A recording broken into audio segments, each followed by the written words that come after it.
Boa noite, pessoal. Oficialmente, a gente está abrindo o quarto encontro da inteligência artificial na arquitetura. Hoje, nós temos a convidada Luísa Junqueira para nos falar sobre inteligência artificial e a utilidade dos softwares no desenvolvimento de edifícios sustentáveis, certificações de edificações. E é uma honra enorme ter a Luísa aqui com a gente. Seja muito bem-vinda, Luísa. E eu passo a palavra a ti. Eu peço que os outros convidados fechem os microfones enquanto a Luísa estiver falando. E depois, acho que mais tarde a gente abre para a gente fazer uma dinâmica e aí a gente abre para perguntas e respostas. Seja bem-vinda, Luísa. Legal, gente. Boa noite. Primeiro, obrigada aí pelo convite. Vou ficar aqui super disponível, né, para a gente. Já recebi aqui a lista de perguntas, mas estou aqui para a gente bater um papo mesmo, né? Quem quiser perguntar ao longo do caminho, ao longo do processo, fica super à vontade. Só para a gente contextualizar, né, a gente tem 1 hora, é isso? Como que a gente está de tempo? A gente tem em média 40 minutos, mas passando esse tempo, tranquilo, não tem problema. Tá. Mas normalmente é 40 minutos que tem durado os nossos encontros. Tá ótimo, bacana. Não, só para me contextualizar aqui. Bom, acho que o meu currículo vocês já têm, vocês já leram, né? Não faz até muito sentido também ficar explorando tudo isso. Eu sou, enfim, resumidamente, sou arquiteta de formação. E desde que eu comecei, né, eu mergulhei nessa vida profissional, foi na área de sustentabilidade, muito por acaso, né, uma descoberta no momento que eu comecei a trabalhar com isso, aquele momento estagiário, o que que eu vou fazer da vida e tal. E por sorte, acho que, né, enfim, fui convidada a trabalhar como estagiária numa empresa que estava começando essa área de sustentabilidade, de consultoria.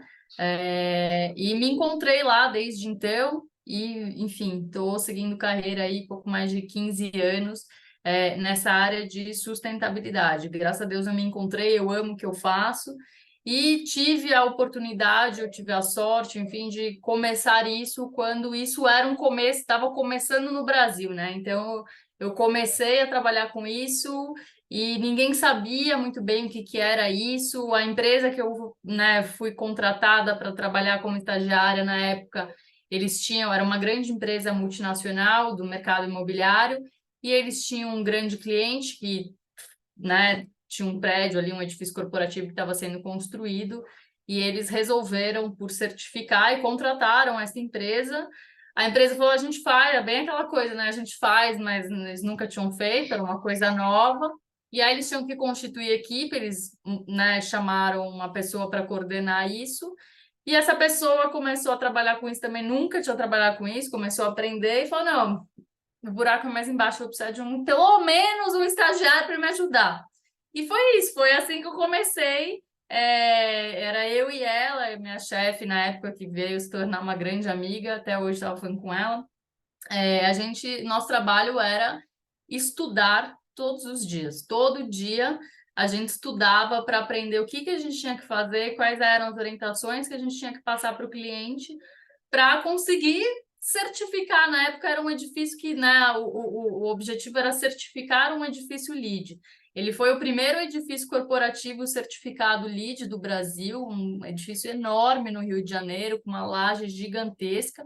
Antes disso, tinham havido 2 projetos certificados LEED no Brasil, mas eram projetos muito pequenininhos. E esse foi assim o maior de todos, foi muito grande, e foi mérito totalmente nosso, né? Eu e a minha chefe, a gente estudando e colocando aquilo em prática no dia a dia.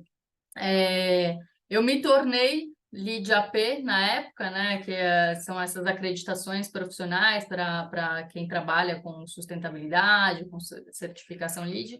1 ano depois disso, né? A minha chefe, ela estudou, fez a prova um pouco antes, passou.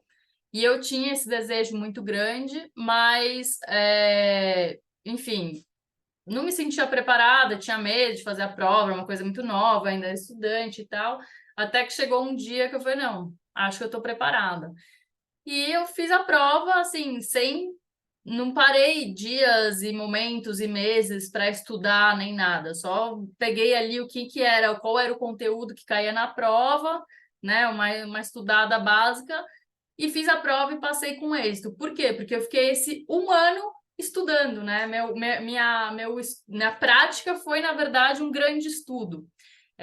E assim deu sequência à minha carreira, fiquei lá por mais um tempo, alguns anos, depois, depois fui para uma outra empresa, onde eu pude, não era uma pequena empresa, mas eu tive a oportunidade de coordenar e liderar isso dentro dessa empresa. Com isso, eu acabei trabalhando em muitos projetos de diversas tipologias, diversos, né, desde projetos públicos, privados, trabalhei em órgãos governamentais, para órgãos governamentais, tive a oportunidade de trabalhar em 2 dos estádios, né, eu que coordenava os projetos dos estádios da Copa do Mundo, que foram certificados, certifiquei escola, que acabou sendo, esse projeto é a minha menina dos olhos até hoje, isso foi em 2013, e até hoje acho que é o projeto que eu mais tenho carinho, assim, a primeira escola certificada LEED do Brasil e da América Latina. Enfim, fiquei mais um tempo nessa empresa e depois resolvi empreender. Passei um ano aí também num período com 2 profissionais que a gente iria montar uma empresa. Um deles era uma empresa da Colômbia, a gente ia trazer essa empresa da Colômbia para o Brasil, eles eram líderes de mercado lá na Colômbia. No fim, acabou não dando certo. Conheci meu sócio, o Eduardo Straub, que é um engenheiro civil, né? Sou arquiteta de formação, já comentei, num MBA que na época a gente fazia na GV e que era focado justamente na parte de sustentabilidade corporativa. Então, quando o nosso mercado, que era um mercado muito, né, assim, pequenininho, muito específico, poucas pessoas, poucos profissionais, poucas empresas, ainda os que estavam ali trabalhando naquele meio estavam muito focados nas questões técnicas da sustentabilidade, né, aplicadas à construção. A gente foi para um universo mais amplo e foi entender de sustentabilidade corporativa, de fato, né? Falar de sustentabilidade, isso nos trouxe uma bagagem, um repertório, uma visão muito maior do que ficar só ali no técnico, não desmerecendo o que a gente faz, né? Arquitetura, engenharia, mas quando você vai falar de sustentabilidade, você precisa entender um contexto mais amplo, muito, né, até para justificar o porquê de falar de construções sustentáveis, o porquê da importância de tudo isso. E aí a gente, enfim, ele estava numa uma empresa de consultoria também, estava querendo sair, empreender, a gente montou a Straub Junqueira, isso fazem 8 anos. E de lá para cá, hoje a gente, né, se posiciona até como uma empresa mais focada, mais boutique, assim, com atendimento diferenciado. Somos uma empresa super pequena, né, que atende o cliente do início ao final. Enfim, não somos uma grande empresa, embora tenhamos um grande portfólio e muita experiência. Somos uma empresa pequenininha e com projetos muito, muito interessantes. E aí, enfim, de lá para cá, a gente, né, esse mercado começou a se desenvolver. A gente fala que a gente é muito resiliente, porque a gente começou a empresa em 2015, que foi justamente quando o mercado de construção estava indo lá para baixo, estava, né, entrando numa recessão gigante. E a gente resolveu montar uma empresa nesse momento, uma empresa para falar de sustentabilidade, quando naquele momento sustentabilidade era a primeira coisa que todas as empresas estavam cortando, né? A gente viu um boom disso de 2010 para 2012, que foi quando o mercado estava crescendo, a construção civil bombando para caramba, todo mundo queria certificar LEED os empreendimentos. E aí, de repente, 2014, 2015, 2016, primeira coisa que primeiro assim, corta os lançamentos, corta a construção civil, corta tudo e, né, os que ficam sustentabilidade, isso, gente, sustentabilidade, imagina, corta agora, porque isso é perfumaria, imagina, ninguém quer falar de sustentabilidade agora, a gente precisa cortar custo. E a gente então acreditou, e de lá para cá a gente começou a trazer outras certificações, né? Então, quando eu comecei lá atrás, foi o LEED, depois do LEED, pouquinho tempo depois começou o Aqua, e a gente ficou nesse vácuo aí muito grande durante muitos anos, trabalhando com LEED e Aqua. E aí, quando a gente montou a Straub Junqueira, junto disso começaram a surgir as certificações focadas aí em saúde e bem-estar. E a gente falou, não, estamos começando, vamos abraçar essa ideia. E abraçamos essa ideia, fomos pioneiros e somos até hoje a empresa que tem maior número, né, de projetos certificados no portfólio, focado em saúde e bem-estar, com a certificação WELL.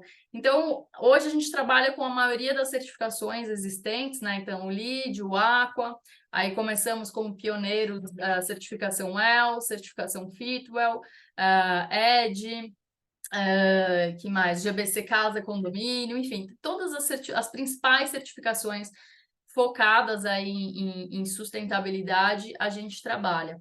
E mais recentemente, né, na verdade há uns 2 anos, a gente estava com... Esse projeto é antigo, ele já foi várias coisas, e agora, recentemente, 2 anos aí, ele tá tomando forma de fato, que chama Semente de Ideias, que é como se fosse uma spin-off dentro da Straub Junqueira, onde a ideia é que isso vire uma startup de fato, olhando aí realmente para a ESG. A princípio, a ideia é atender pequenas e médias empresas, não só do setor de construção, mas todas as empresas que necessitam aplicar a ESG, porque estão sendo pressionadas pelas médias e grandes, né? Então, isso é top-down, no fim, a cadeia sempre vai cobrar lá no final o último. A mais pequena, a mais fraca de todas, mas ela precisa cumprir os requisitos, senão ela está fora do jogo. E a ideia é democratizar, facilitar. A gente está trabalhando numa plataforma que vai ser um aplicativo que vai trazer aí de forma fácil, didática, e facilitar o dia a dia das empresas a trabalhar com ESG. Bom, aí, né, voltando para, né, aterrissando aqui um pouco no nosso tema também, a importância de se falar de inteligência artificial, de softwares, de estudos e tudo mais. Primeiro, acho que pouca gente sabe, a construção civil no mundo, né, globalmente falando, ela é quase que a principal responsável por emissões de carbono. Pegando a cadeia inteira e falando tanto da parte de construções novas, né, que envolve tanto a parte de desenvolvimento de projeto e obras, né, então isso olhando para a cadeia inteira, quanto construções existentes, né, quando a gente fala construção civil, na verdade, olhando por essa ótica de emissões, na verdade é construções, não é construção civil, as construções, né, então todas aquelas que são existentes, olhando tudo, né, o mercado de operação e manutenção também, a gente está falando de quase 50%, são 49% de emissões global. Então, por um lado, no Brasil, a gente não, óbvio, a gente não chega nem perto disso, mas se a gente pegar a média global, o setor de construções é o segundo maior responsável em emissões de CO2 no planeta. Então, a gente tem uma responsabilidade muito grande, e ao passo que eu acho ainda, né, que construção civil de forma geral e construções de forma geral, elas caminham muito lentamente para reduzir emissões e para contribuir para evitar, né, o aumento do nível da temperatura da Terra. Há 2, 3 semanas atrás, eu não sei se vocês viram que agora a ONU mudou a classificação, não fala mais de aquecimento, mas de, né, efervescência, fervendo, o momento da efervescência global, né? A gente está, eu não sei como está aí em Porto Alegre, mas a gente está aqui em São Paulo, no período de inverno, passando mal de calor, né? Mais de 30 e tantos graus todo dia. Então, isso é uma realidade, isso é fato, e a gente precisa trabalhar para mudar isso. Final do ano passado também, o WRI, que é o World Resource Institute, publicou um relatório mapeando os principais setores globais aí da economia, como que esses setores estão em relação à contribuição de reduzir as emissões de CO2, né, visando aí a gente ficar nesse patamar de 1,5 graus acima do recomendado, né? E aí eles classificaram os principais setores como no rumo, sem informação ou fora de rumo e muito fora de rumo. O setor de construção civil foi classificado como muito fora de rumo, né? E se a gente pega as construções corporativas, edifícios corporativos, a gente precisa melhorar em 5 vezes o que está sendo feito atualmente, e quando a gente vai para o residencial, isso vai para 7 vezes. Então, todos os esforços que têm sido feitos ainda estão muito aquém, muito aquém do que precisaria ser feito para contribuir, né, no nosso setor contribuísse para a redução do aumento do nível da temperatura global. Então, por isso que quando eu falo que estudar sustentabilidade de forma mais ampla, e agora virou, né, uns 2, 3 anos, até muito em função da pandemia, esse discurso do ESG, né, agora tudo é ESG, todo mundo virou especialista em ESG, todo mundo quer falar de ESG, as empresas elas estão, né, desesperadas falando que precisam aplicar ESG, mas está todo mundo, de certa forma, perdido, meio que não sabendo como fazer, como lidar, enfim. Então, quando a gente vai estudar a sustentabilidade de forma mais ampla, isso fica muito mais evidente, fica muito mais claro, e melhor, mais fácil de justificar o porquê que é tão importante trazer a pauta da sustentabilidade e, consequentemente, das certificações para o nosso mercado de construção, de arquitetura, de engenharia. Quando eu falo, né, as certificações, elas não são obrigatórias, elas não são, de certa forma, necessárias quando a gente fala de sustentabilidade. O importante é ter sustentabilidade.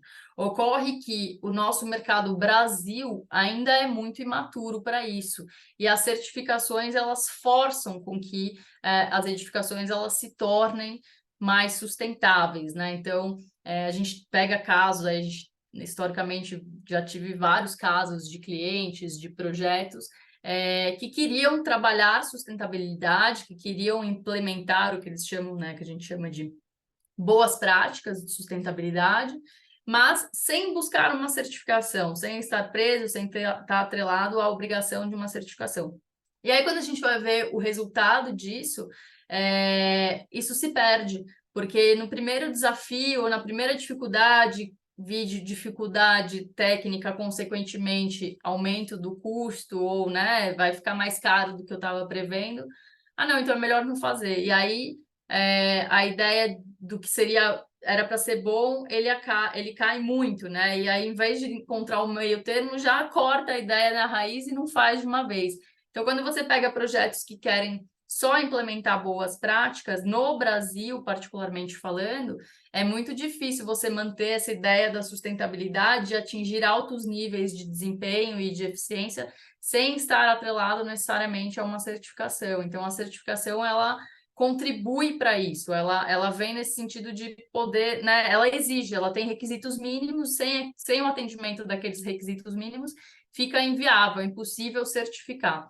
Então, a gente ainda está num nível de maturidade no Brasil em que a gente depende dessas certificações, a gente precisa dessas certificações. E aí a gente também está num nível de maturidade que elas estão conhecidas cada vez mais, né? Então, o primeiro case, o primeiro projeto certificado LEED no Brasil foi lá em 2007.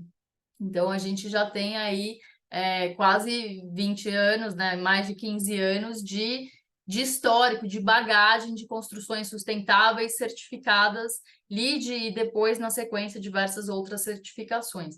Mas, embora isso, né, tenha se tornado cada vez mais conhecido, ainda estamos falando de algo extremamente nichado, extremamente focado, né, pequeno.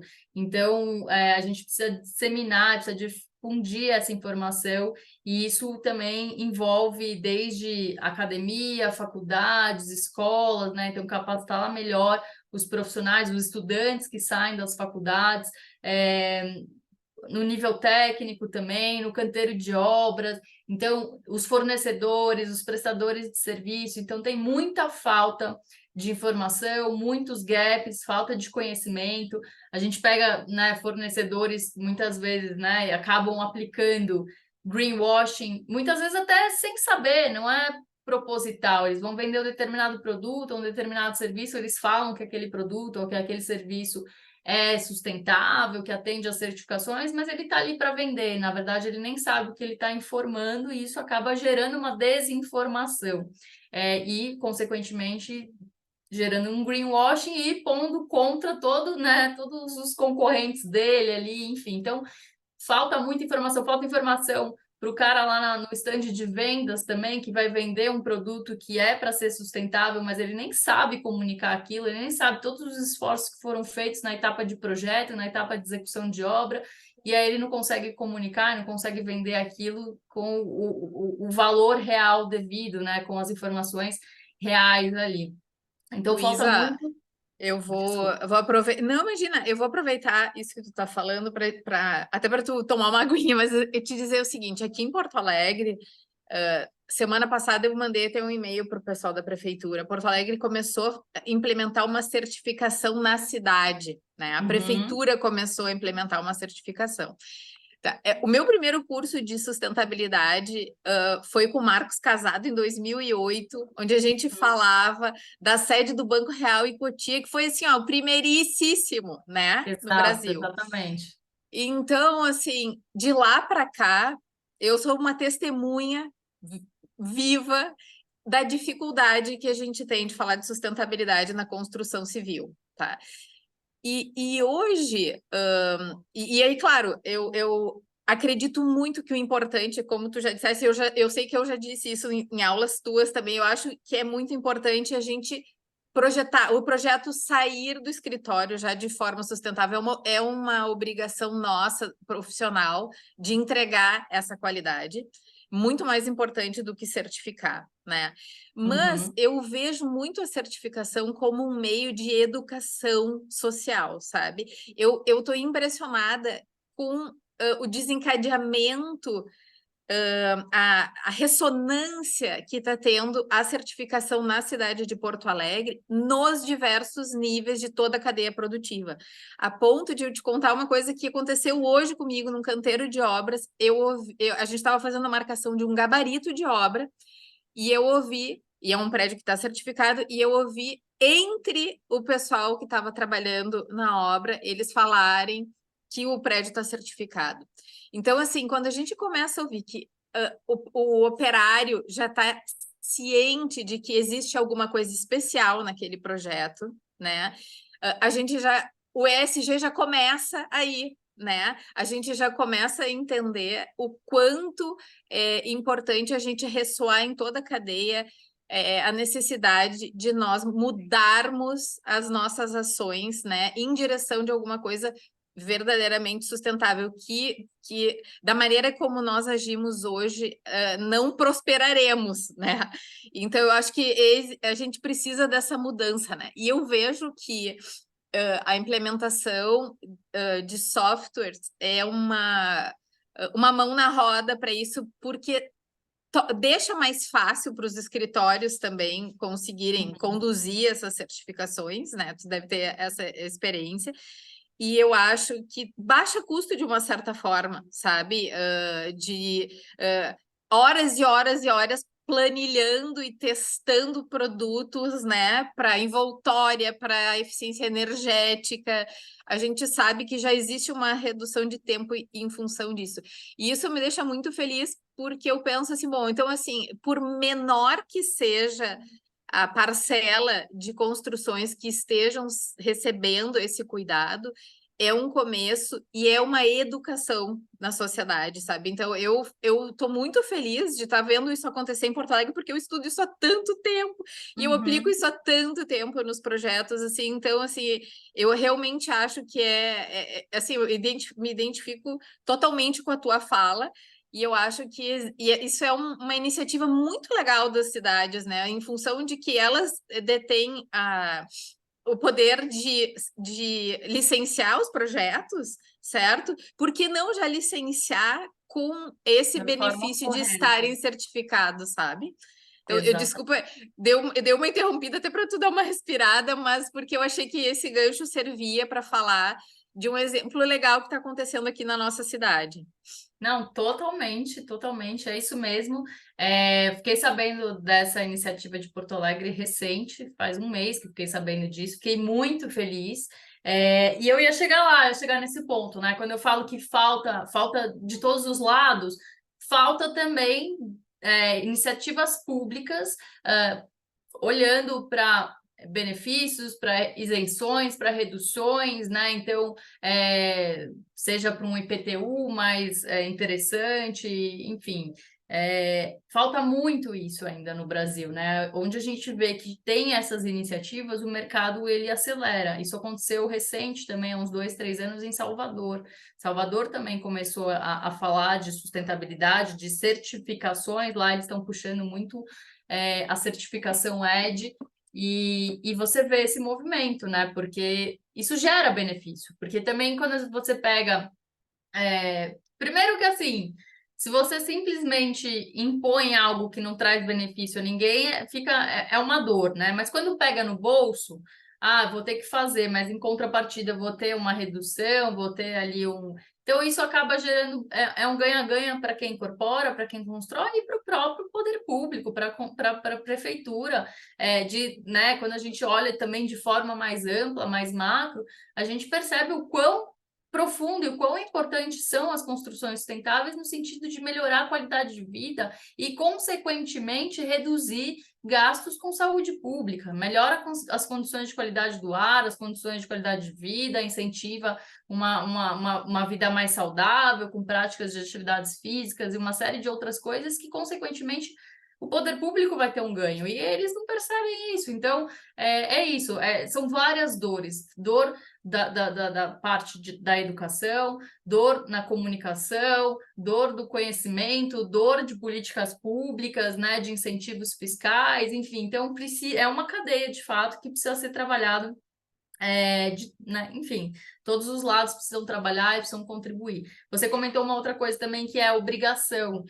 É obrigação, mas de novo, né? Olhando na dor, a gente ainda não tem os profissionais capacitados para isso. Os profissionais não estão, né? Muitos nem conhecem, nem ouviram falar sobre isso. Então, a gente precisa muito levar essa informação, capacitar os profissionais, né? Tem o objetivo lá do World Green Building Council, ele se comprometeu globalmente de reduzir as emissões nas construções até 2030 em 30%, até 2050 não sei quantas milhares de construções e milhares de profissionais no mundo inteiro têm que ser capacitados para executar construções net zero, mas quem que sabe o que é net zero? Quem sabe como construir, como executar, como chegar nesse passo a passo? A gente precisa nem falar de net zero, a gente pode falar de Procel Edifica, que se fala que até 2030 vai ser obrigatório para todas as novas construções.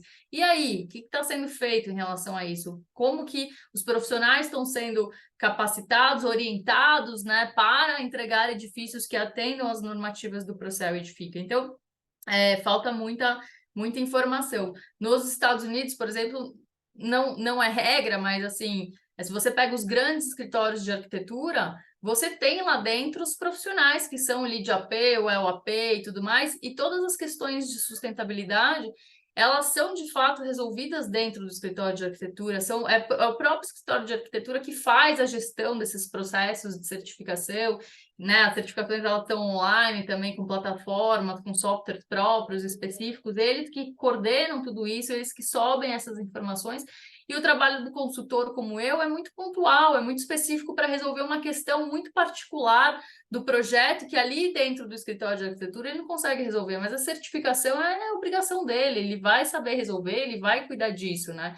Se a gente pegar Estados Unidos mesmo, que é onde nasceu a certificação LEED, que já tem 30 anos aí de mercado, e que é uma política pública nos Estados Unidos inteiro, seja municipal, estadual e federal, tem muitas políticas aí que obrigam ser LEED, né? Obrigam os edifícios a terem a certificação LEED. Enfim, os profissionais eles estão, eu perdi até o que eu ia falar, mas o mercado ele está preparado para isso, né? Então eles já têm essa bagagem, já têm essa experiência que ninguém sabe o que é. Enfim, e aí a gente fala dos softwares, né? Para falar de sustentabilidade, independentemente de certificações, mas volto de novo, mercado brasileiro, ainda a gente tem muito essa dependência, sustentabilidade estar atrelado às certificações. Aí a gente tem os diversos estudos e, consequentemente, os softwares utilizados para a gente fazer esses estudos, né? O primeiro ponto crucial, você foi a minha aluna, você lembra disso, né?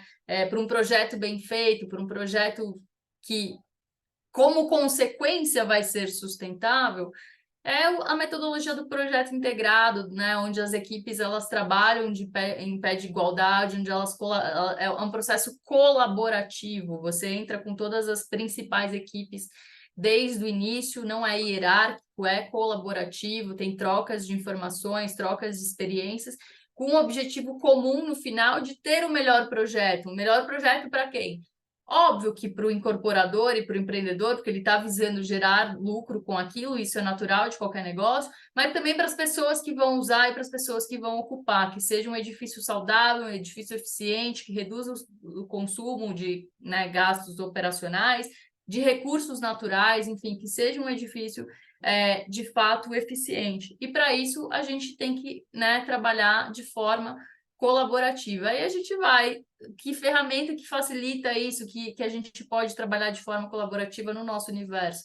Óbvio que o BIM, né, a plataforma BIM, enfim, isso otimiza tempo, otimiza recursos e faz com que o projeto ele seja muito mais eficiente. Quando a gente vai para certificações de sustentabilidade, a gente vai além. Então, as certificações elas vão exigir estudos de desempenho energético, de eficiência energética. Para fazer isso, a gente precisa de softwares, né? Então, hoje a gente percebe, a gente tem vários casos, né, de arquitetos, de projetos que a gente pega o arquiteto, e natural, normal, não estou julgando nem nada, mas o arquiteto vem com aquele primeiro projeto, com aquele primeiro estudo, falando, eu fiz isso aqui, eu fiz uma proteção aqui na fachada, eu estou usando material tal, eu estou vendo a questão da ventilação cruzar, todas aquelas teorias que a gente aprende na faculdade e que, de certa forma, estão corretas, né? Um projeto arquitetônico bem feito, né? Um projeto sustentável, eficiente, é aquele que parte de uma arquitetura bem feita e que converse com a situação e com o contexto climático em que ele está inserido. Mas quando a gente vai para os softwares, a gente vai para simulações e a gente joga esses projetos que, teoricamente, né, abarcaram esses princípios de sustentabilidade, na verdade, arquitetura bioclimática, muitas vezes a gente percebe que só aquilo não sustenta, né? Aquelas teorias da arquitetura que são boas, mas elas não são a solução e não para todos os projetos e não pode ser uma solução única para todos os projetos, né? Então a gente tem como a regra do bolo e acaba aplicando em todos os projetos e quando a gente vai ver na prática, aquilo não reverte como um benefício de fato para aquele projeto, naquele contexto climático, naquela insolação, naquela latitude, enfim. Então, os softwares eles vêm para isso, para a gente entender se aquela arquitetura que a gente propôs, que tem aquela teoria boa, está se revertendo num projeto eficiente. E aí ele é usado como uma ferramenta de projeto, é mais uma forma da gente de fato ter um projeto eficiente. Então, mudei a abertura, mudei o tipo de acabamento do material utilizado, vou simular. Isso trouxe benefício? Quase que nenhum. Então, vamos mudar a arquitetura, vamos mudar a abertura, a orientação, vamos ver o que a gente pode fazer. Mudamos algumas coisas aqui, putz, aí, agora sim, estamos no caminho correto, estamos vendo que isso está melhorando. Então, são softwares que são ferramentas de projeto de fato. Então, a gente faz isso para o desempenho energético, para o desempenho de envoltório, para o desempenho lumínico, né? Entra também toda a parte de norma de desempenho, que é importante, a eficiência energética. E aí, outra coisa que é muito importante, que está crescendo muito, e aí entra muito nessa questão da descarbonização também, é a avaliação do ciclo de vida, né? Que também tem softwares específicos para isso. Então, como que eu penso num projeto, proponho um projeto que seja menos impactante, né? Se a gente for usar um índice aí, como que eu vou avaliar se esse projeto é eficiente? Existem várias métricas, uma delas é a quantidade de emissões, né? Então, uma avaliação de ciclo de vida, dos outputs, um dos resultados é o quanto que esse projeto ao longo do ciclo de vida dele, ele está reduzindo o seu percentual de emissões em comparação a um edifício convencional. Então, também é um software que vai servir como ferramenta de projeto, vai conversar com o software de eficiência energética e vai te trazer diretrizes sobre quais os melhores elementos a serem incorporados ali, né? Então, se fala muito da madeira, hoje da madeira laminada colada, né? As construções em madeira, enfim. Em vias de regra, tende a ser uma construção mais eficiente do ponto de vista de emissões, uma técnica construtiva mais eficiente, mas às vezes a gente tem, né, a gente, na nossa cabeça, eu vou colocar aqui um material tal porque ele é melhor. Só que se a gente for olhar o ciclo de vida de produção, né, desde a extração da matéria-prima daquele produto, os impactos que ele gerou na cadeia produtiva, as emissões que ele gerou e tudo mais, e na operação, então, é um caixilho que não é tão eficiente assim. Se o caixilho não é tão eficiente assim, ao longo de 60 anos de vida, que a gente determina como frame para avaliação do ciclo de vida de uma construção, ele está fazendo com que o edifício gaste muito mais energia para o ar-condicionado, porque o ar-condicionado está vazando, está sendo super ineficiente. E aí, se eu coloquei ali no ciclo de vida, eu achei que aquilo lá era bom, porque não tinha tanto impacto na produção, e o vendedor me vendeu como um produto sustentável, falando que tem conteúdo reciclado na composição e que não usou mão de obra escrava. Eu achei excelente, vou colocar na minha construção, mas na hora que eu simulo, eu percebo que aquilo, ao longo de 60 anos, é muito pior do que o outro que gerou um impacto muito grande na produção dele, né? Então ele vai ser muito pior. Então aquele ganho de sustentabilidade ele não é real, ele não se concretiza ali ao longo do ciclo de vida. Então a avaliação do ciclo de vida, os softwares de avaliação de ciclo de vida, eles trazem esses resultados, né? Onde você pode priorizar, fazer escolhas mais conscientes no ciclo mesmo, e não pontualmente. Então, acho que quando a gente fala de sustentabilidade, esses são os dois principais estudos que têm softwares por trás e que vão trazer resultados muito mais reais, muito mais próximos da realidade do que simplesmente adotar um determinado material porque o fornecedor me falou que era sustentável ou, enfim, colocar técnicas de arquitetura bioclimática porque eu aprendi aquilo na faculdade e virou uma regra. Então, em termos de tecnologia, de softwares, enfim, acho que eu diria que estão aí as duas grandes áreas aí que a gente fala de sustentabilidade, e aí tem os softwares acessórios, tem os estudos acessórios e complementares e que saem, que ramificam de tudo isso. Enfim, falei muito, não falei nada de inteligência artificial. Não, então, eu acho legal a gente falar, Lu, que assim, o Energy Plus, por exemplo, é um software que a gente consegue gratuito, né? Isso é super importante. A gente pode aprender a operar ele via vídeo também, que está disponível pela Universidade Federal de Santa Catarina. Então, assim, existe meios, né? A gente Sim. precisa ter vontade profissional de fazer isso, né? Eu até ia chegar lá, porque eu vi que tem a lista de perguntas. Na verdade, não respondi nenhuma das perguntas. Eu não sei se vocês querem ir passando cada uma delas, Não. ou se na minha fala. Porque aí eu falo, né? Eu vi que tem uma pergunta lá que pergunta justamente quais são os softwares. E aí o Sim. Energy Plus, do ponto de vista de eficiência energética, ainda continua sendo o principal, o mais importante. Não, eu acho e isso é muito importante a gente imaginar que quanto mais esses softwares conversarem entre si, mais otimizada vai ser a solução que a gente vai encontrar para o projeto. Então, assim, é claro que as técnicas aprendidas, assim, como tu fala assim, arquitetura assim, técnicas de bioclimática arquitetônica, de arquitetura passiva, ajuda, óbvio, né? A gente tem que começar por aí.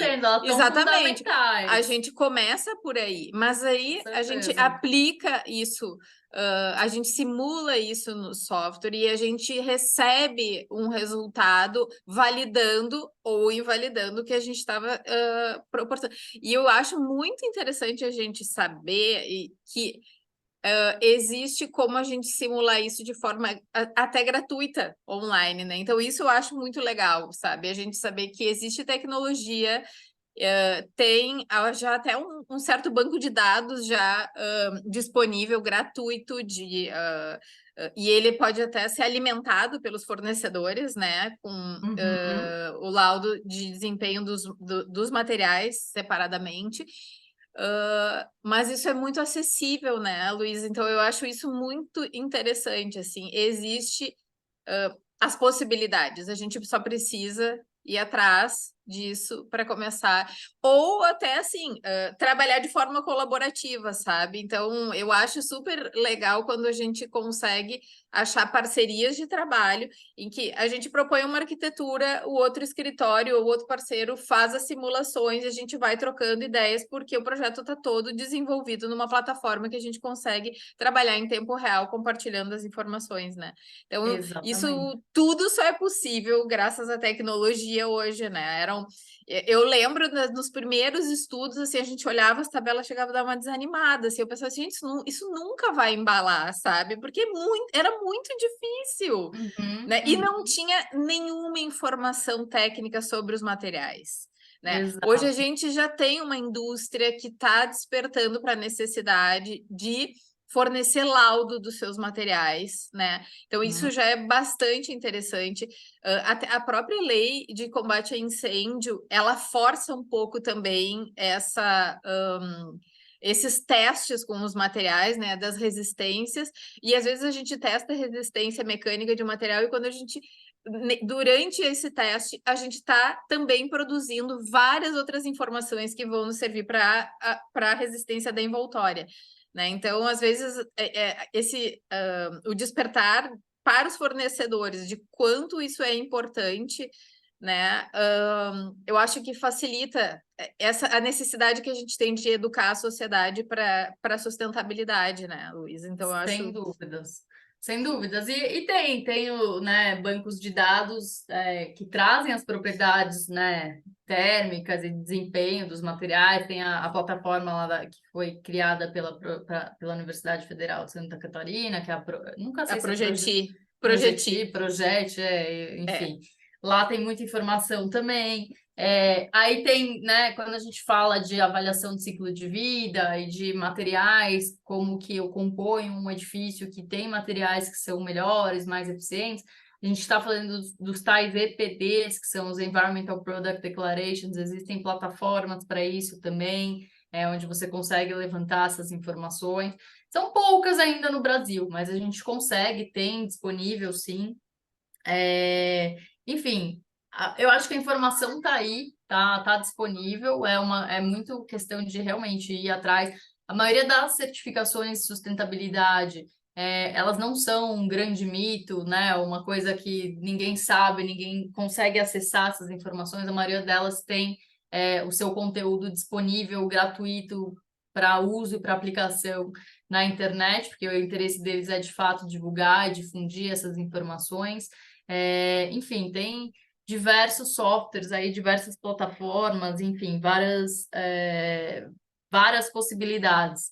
Aí eu não sei se vocês querem que eu passe um pouco das questões, das perguntas, enfim, como eu sei que o nosso tempo está estourando. Eu vi uma pergunta que fala um pouco da questão da qualidade do ar também, né, dentro isso. das edificações, enfim, como que a inteligência artificial está olhando para isso. É, né, acho que isso é uma das coisas que evoluiu muito em função da pandemia, né? Na verdade, teve uma preocupação muito grande ali no momento da pandemia, depois agora a gente já viu que já deu uma caída forte, mas lá fora ainda está muito Ainda. em alta, está bombando isso e cada vez mais, né? E, enfim, as universidades, os estudiosos e, consequentemente, certificações falando cada vez mais sobre essa preocupação aí de qualidade do ar e o quanto que isso interfere na eficiência do edifício, na saúde das pessoas, né? Enfim, então Tem várias coisas relacionadas a isso. E aí a gente vê já projetos piloto lá fora, aqui ainda poucos, mas lá fora né, de monitoramento em tempo real das condições de qualidade do ar dentro do edifício. Hoje existem várias tecnologias para isso. Existe também disponível aqui no Brasil, mas não é apto. Aqui no Brasil a gente ainda tem muito essa questão do porque o que se faz lá fora, o que tem se difundido, né? Fazer um monitoramento em tempo real e fornecer essa informação ao usuário. Então, o usuário ele tem direito de saber quais são as características, quais são as condições do ambiente em que ele está ali inserido. Aqui no Brasil, a gente tem muito aquela coisa de não dar informação, porque isso pode depor contra mim, né? Depois o cara vai falar que o lugar é insalubre, vou tomar um processo. Então, tem muito essa cultura ainda. Mas lá fora eles estão evoluídos.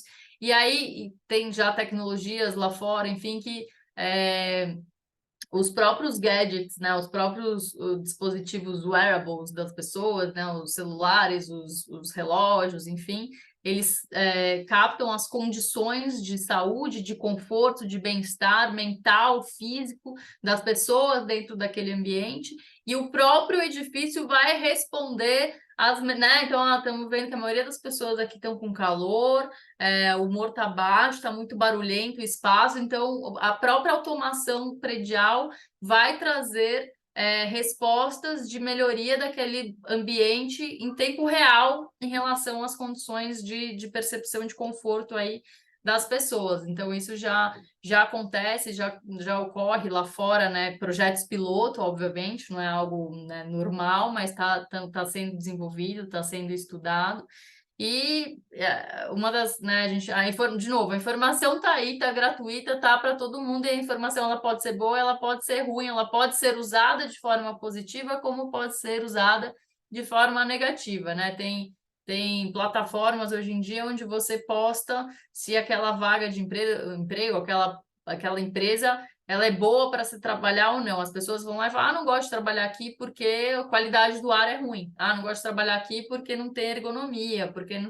Né? Então, a informação ela pode ser boa e pode ser ruim, e enfim, o que se fala é que no futuro provavelmente as pessoas vão escolher edifícios, vão escolher ocupar espaços, não só com base em critérios de custo, de estética, de localização, mas também com critérios de qualidade de vida e bem-estar. Então, esse edifício ele monitora a qualidade do ar, as condições são boas, monitora a qualidade da água, as condições são boas, ele visa essas questões de saúde e bem-estar, enfim. Então, muito provavelmente no futuro não tão longe, as pessoas vão começar a fazer escolhas baseadas nesses critérios também.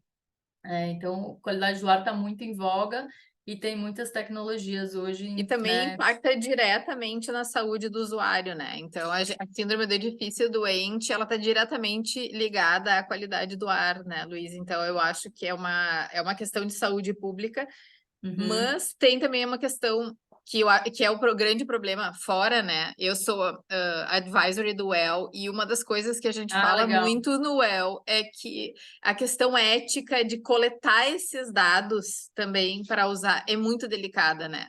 Então, por isso esses projetos ainda são piloto. A tecnologia, ela inclusive, ela existe, ela é viável, mas ainda existe assim um certo cuidado, porque ainda não está estabelecido quais são os limites de usar essas informações e a privacidade desses dados, né?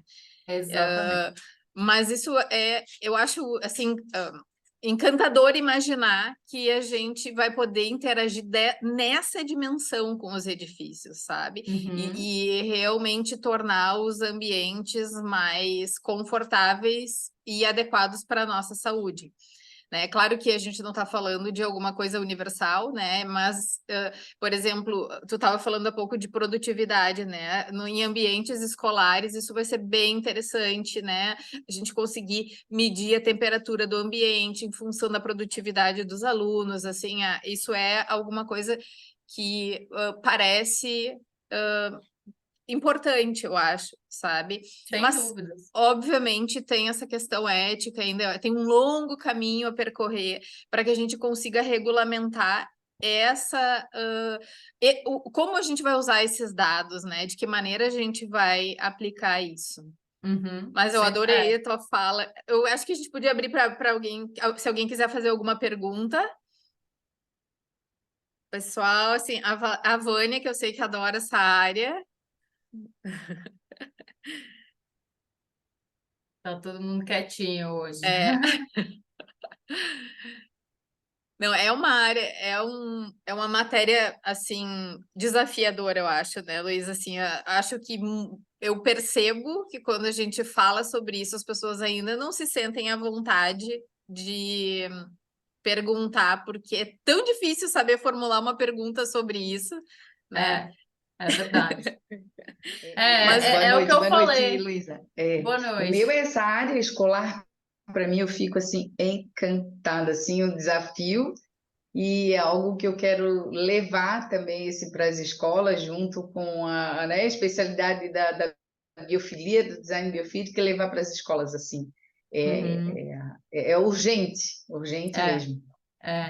Quando a gente fala de saúde e bem-estar, é tudo isso, é a qualidade do ar, é a É, qualidade da água, é a qualidade da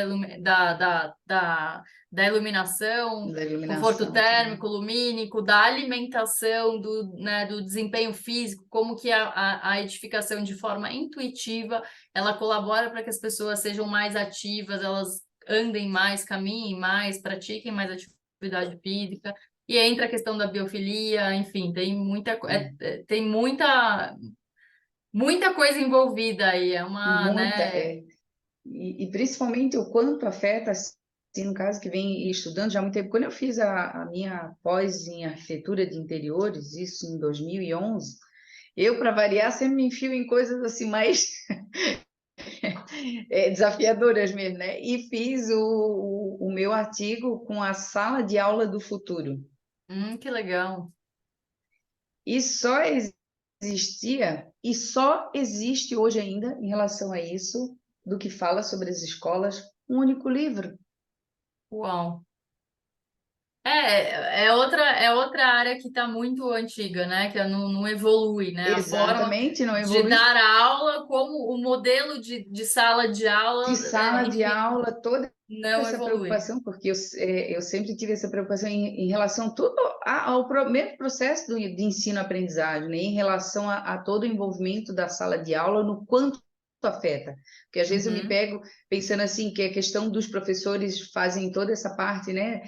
Cursos, a psicologia, o método, mas esquece de pequenos detalhes, pequenas intervenções, não é algo que eu falo assim, uau, de uma transformação. Não, são pequenas Uhum. informações, desde o material da carteira, Exatamente, exatamente. o próprio Isso, assento, a né, da cadeira, ergonomia, que né? é A ergonomia, coisa ergonomia. simples, É, a sabe? verdade é que realmente as fontes bibliográficas, assim, em formato de livro, são realmente escassas, sabe?